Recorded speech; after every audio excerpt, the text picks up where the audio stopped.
Hi, good afternoon, Teresa. This is Jaime Cortez with Payne West Insurance. Now I meant to get this to you about a week and a half ago. I was out sick kind of most of last week. I'm still, I don't know if it's allergies or what, but anyway, I apologize for not getting this to you sooner. In my last email to you, I said that I was going to send you a video explaining kind of what pasture range and forage is, the rain index program. And I'd like for you to, consider sharing this with, your ag department. And I don't know how many acres of grazing land, maybe hay, that the Yakama Nation has, but this plan of insurance called Rain Index Pasture Range and Forage, and it provides supplemental, money for areas if there's lack of rainfall in a specific area, specific grid, then and if we include those intervals within that grid, and if there's lack of rainfall there, then you can get money, right? So this really is just a kind of a superficial, high level intro to it, and then we can dive down into some of the details if your ag team wants to explore this. I think in one of my emails to you, I also mentioned that the Navajo Nation in Arizona, they have one of the largest PRF policies out there, and so because they have a ton of land as well, and so it's just a way for farmers, ranchers, producers, entities such as yourself to make a little extra money if you have land out there and you have livestock that are grazing out there, if you have hay, etc. So what I did was I put together a couple of different scenarios, 2,000 acres of grazing. I also put together a scenario of 5,000 acres of grazing, and then 10,000 acres of grazing. Again, I don't know how many acres the tribe has. And this is just grazing. There's also hay, right? And with hay, the indemnities, so what you receive, are greater. So really quickly, with crop insurance, it's regulated by the government. And PRF is another plan. As I mentioned, it's rain index, and it is federally subsidized, right? So the government is willing to help out, with crop insurance. Any types of crop insurance plans out there, different commodities, the government is willing to help out because they want to ensure that we have, enough food supply for not just the United States, but for the world. So it allows, because it is federally subsidized, it allows many farmers to participate, and also allows for the insurance companies to participate as well. Because if the federal government didn't step in, it'd be way too expensive for not only the farmer, but also the insurance company to carry all that weight, right? The liability. So without knowing where all the land is, again, this is just an estimate, but what I will tell you is that based on kind of where I know, Yakama Nation land is, kind of in the lower valley, up in the hills area, it gave me a grid 31239, and the grid is a 12 by 12 mile area. And I was able to run a couple of scenarios. So 2,000 acres of haying. Let me scroll down here so I can show you. 2,000 acres of haying, well, it pays out. So what we look at is the data.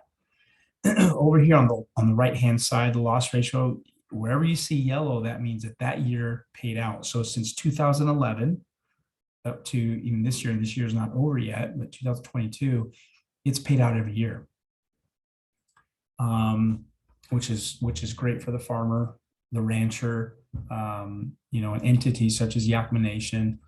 it is a great plan of insurance where, they can make some money, some supplemental money to help pay for, other costs. So it has paid out every year since 2011. Anywhere you see purple or shades of purple, that means that the rainfall has dropped below the trigger, and the trigger is, the coverage that we select. It's dropped below that trigger, therefore an indemnity is due to the farmer, rancher, producer entity. And so this is at 100% productivity factor. That's, it's something we can play with. At 150% productivity factor, it's the same loss ratios. It's just a different premium, right? And speaking of premium, so on a 2,000 acre grazing PRF policy, depending on the productivity factor, the producer premium, so farmer rancher entity, right? That's what they would pay here. And then the total premium, right, would be here. So the government will kick in the rest, kick in the 51% subsidy. And with PRF and crop insurance, it's the premium is not due till the end, so the following year, right? So what we're talking about is the 2023 crop year. The sales closing date for this would be December 1st. And so we're planning ahead for the 2023 crop year is what we're doing. But I just wanted to show you that, it pays out. Many farmers and ranchers are doing this.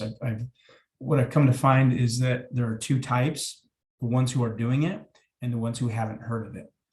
And the ones who are doing it, they've been doing it for, a few years now.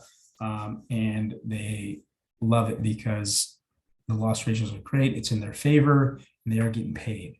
And that's what I like to do is look at some of these plans, especially in the crop ag space, and look at some of these plans and see what's paying out to farmers and producers, entities, right? We want to structure it so where you get paid. And this is one of those plans.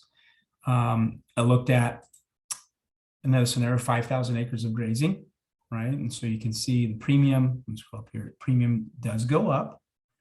Loss ratios are still the same. They're still fantastic. And, at 150% productivity factor running total, since 2011, if we did the same plan over and over and over again, since 2011, the running total would be, $250,000 that the Yakama Nation would have made to date. That's at 5,000 acres. At 10,000 acres of grazing, again, premium does go up, but that's not due till the end of the policy. And in this rate, or in this case, based on what we're seeing, you would not have had to pay your premium because you would have just been collecting indemnity checks. So at 150% productivity factor on 10,000 acres of grazing, the running total is $501,325 since 2011. So great plan of insurance, something to think about and consider for sure. That's why I'm bugging people who are in this space, right? Who have hay, who have pasture land, who have grazing land, who have bees. It's the same type of plan of insurance for beekeepers. It's a rain index plan. So please, take a look, share this with, Gary Pierce Jr. Please share this with, I think is Juan Cordova, your ag manager. If you want to have a conversation, I'd love to sit down with you guys and kind of explain it in a little bit more detail and find out exactly where your land is, where the acres are, find out exactly, which grid to use, how many specific acres you have, and we can go from there. So please let me know how I can help. I want to help. I told you I'm from the Yakama Valley, I'm from Toppenish, and I want to help people, with insurance.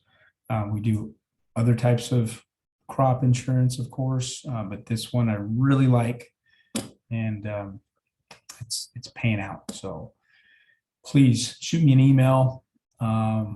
I think you have my phone number. It's in the signature of my email. If you want to call, have a conversation. Sales closing date, as I mentioned, is not until December 1st. So we have time. And so we can plan and, strategize on how this could work for you in the Yakama Nation. And, just another way to make some more money. And based on the loss ratios, it's paid out every single year. And I can show you, like if we selected some different intervals and coverages, I can show you how that changes, how the loss ratio changes. And so based on the way I structured it, it's paid out every year. Okay, well, please let me know how I can help. I'd love to help. If there's other ways, I know that you mentioned that you guys just renewed. So on the property casualty side as well, we're able to do that. And I'd just love to have at least a conversation, let you know that we're here and can help you out. All right. Well, thank you so much. Look forward to hearing back from you, and hope you have a great weekend.